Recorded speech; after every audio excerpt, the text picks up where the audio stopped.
A ver si os lo logro explicar bien, pero ya os digo que las cuentas del Real Madrid para mí demuestran que Mbappé, entre prima de fichaje y salario, en bruto, no gana más de 36 millones de euros. Vamos a comentarlo.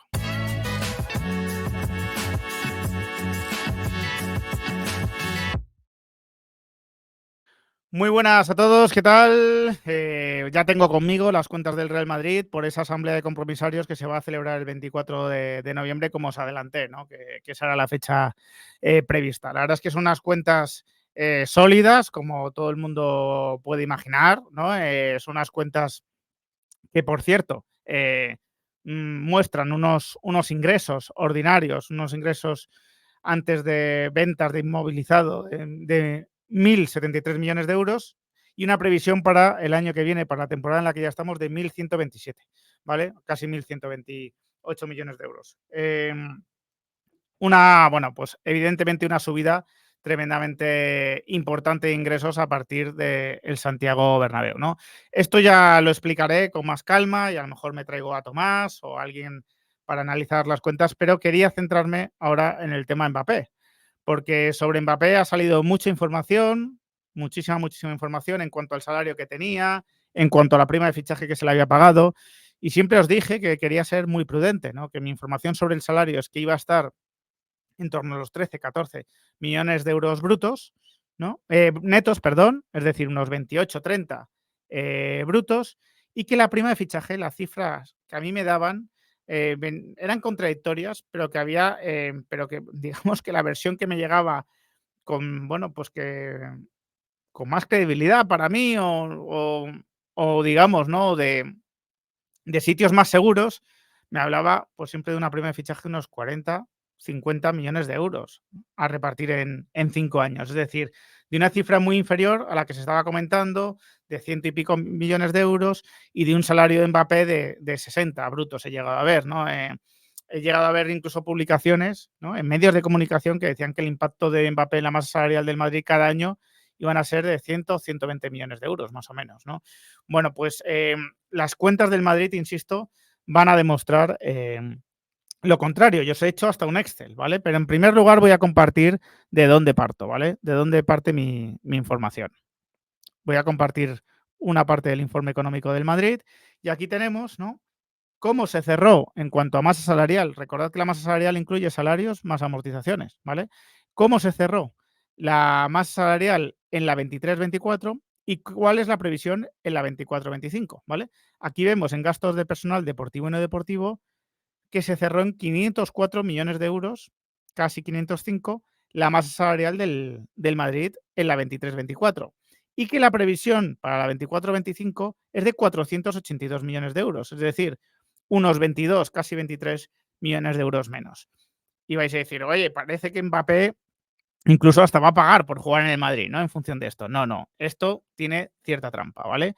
Tiene cierta trampa porque de estos 504 millones de euros, 40 millones de euros corresponden a primas por títulos, ¿vale? El Madrid no presupuesta primas por títulos, es decir, en estos 482 millones de euros no hay presupuestados primas por títulos y, por tanto, tampoco los había en estos 504. De hecho, la previsión del club era que su masa salarial el año pasado iba a ser bastante menos, ¿vale? Entonces, yo parto de estos datos. Parto de que la previsión este año, sin tener en cuenta primas por títulos, es de 482 millones de euros, ¿vale? Quedaros con esta cantidad, aunque la vais a ver en el Excel, ¿vale?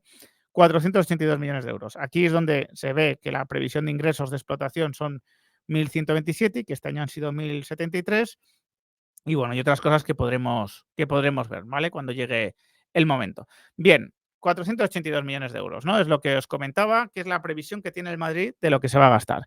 Bueno, pues yo he hecho un Excel muy sencillo, ¿vale? He hecho un Excel absolutamente sencillo que, perdonadme que sea un poco cutre, ¿no? Pero es lo que me ha dado tiempo a hacer ahora por la mañana, ¿vale?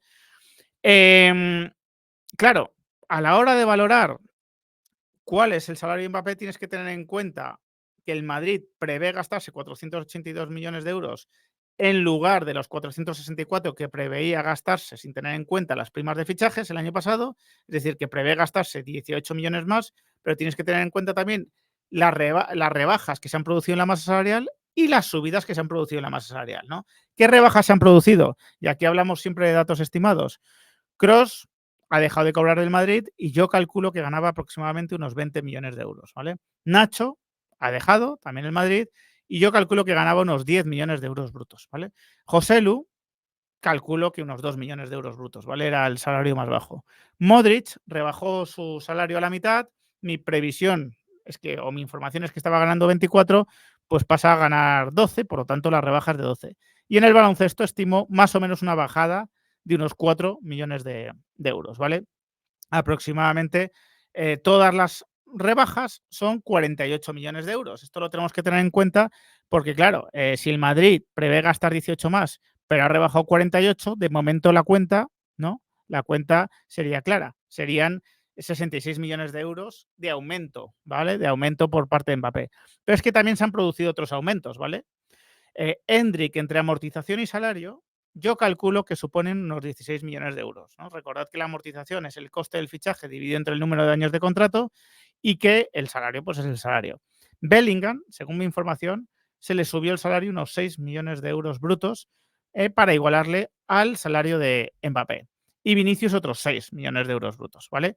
Aquí evidentemente estoy dando la información que yo tenía, ¿vale? Que yo tuve en su momento sobre las previsiones de subida que habían con estos dos jugadores. Con Vinicius puedo tener alguna duda de que se haya materializado esa subida. Con Bellingham, la verdad es que no la tengo, ¿vale? Así que aquí el margen de error es el que es, ¿vale? Pero no puede ser muy grande. Lunin, que ha renovado el contrato, yo preveo que se le han subido unos 2 millones de euros brutos, ¿vale? En total, el total de los aumentos son 30 millones de euros, ¿vale? El total de las rebajas, 18. ¿Vale? 18 millones de euros ha rebajado el Madrid su masa salarial teniendo en cuenta las entradas y las salidas sin contar Mbappé. 18 millones de euros que ha rebajado más 18 millones de euros que prevé gastar de más, la cuenta sale clara. Son 36 millones de euros lo que me sale entre la amortización de la prima de fichaje de Mbappé y el salario de Mbappé, ¿vale? Y esto casa bastante con la información que me dieron, como os digo, ¿vale? Un salario aproximadamente de unos 28 millones de euros brutos y una prima de fichaje de 40 millones de euros que se reparte entre 5 años a razón de 8 millones al año. 28 más 8, 36 millones de euros. Me puedo estar equivocando en alguna cosa, ¿vale? El baloncesto pueden ser 5 o pueden ser 3. Modric pueden ser 10, pueden ser 11, pueden ser 13. Lo de Vinicius, que es lo que puedo tener más en duda, puede que no haya existido, ¿vale? En todo caso, pues nos iríamos a 42 millones de euros, ¿vale? Que tampoco sería lo que se ha dicho. Pero creo que en estas cosas, quiero decir, creo que en todo esto, el margen de error no puede ser muy grande como para alterar realmente la realidad, ¿vale? La realidad que os estoy contando. Después podemos discutir de cómo está jugando Mbappé, de si, de si presiona o no presiona, que no presiona mucho, evidentemente, de si está metiendo los goles que se esperaban, que no los está metiendo. Podemos discutir de muchísimas cosas, ¿no? A nivel futbolístico. Pero decir que Mbappé le cuesta cada año al Madrid 100 millones de euros contradice completamente la información que da el Real Madrid de manera oficial en sus cuentas, ¿vale? En sus cuentas. Y no creo que el Real Madrid esté falsificando sus cuentas. Insisto, de 36 podemos pasar a 40, a 42, a 45, si me estoy equivocando en muchísimas cosas. A 100, nunca, ¿vale? A 80, en mi opinión, nunca. A 70, tampoco nunca. ¿Vale? Creo que estamos bastante lejos de eso. Ya iremos desgranando más cosas interesantes de las cuentas, pero bueno, quería comentaros este asunto, insisto, con los datos que ofrece el propio Real Madrid. Así que sin más, me despido, espero vuestros comentarios. Si os ha gustado el vídeo, dejadme un like, compartidlo y suscribiros al canal los que no lo estáis. Un fuerte abrazo.